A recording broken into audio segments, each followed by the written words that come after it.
नेपालको याद आयो डाँडाकाँडा हिँडेको। आज चाहिँ अचम्म भएछ, मेरो बुढीको र दिदीको ड्रेस चाहिँ एउटै भएछ।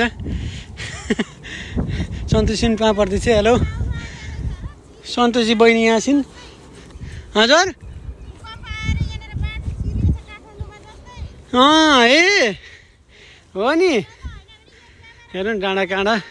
हामी चाहिँ आज हाइकिङ छ, मेरो डिएफ कारणले डिएफ थियो, त्यही भएर चाहिँ हामी हिँड्दैछौँ। कति राम्रो हरियाली छ यहाँ, एकदम रमाइलो लाग्यो।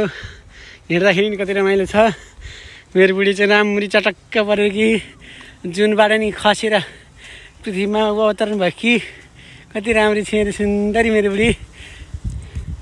सबैले लाइक गरिदिनुहोस् है, सेयर गरिदिनुहोस्। आज हाम्रो भिडियो छ ल। है कोट डाँडा उक्ले जस्तो भएछ मलाई चाहिँ।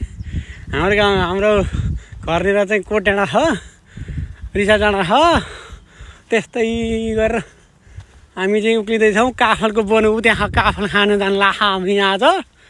काफल कहाँ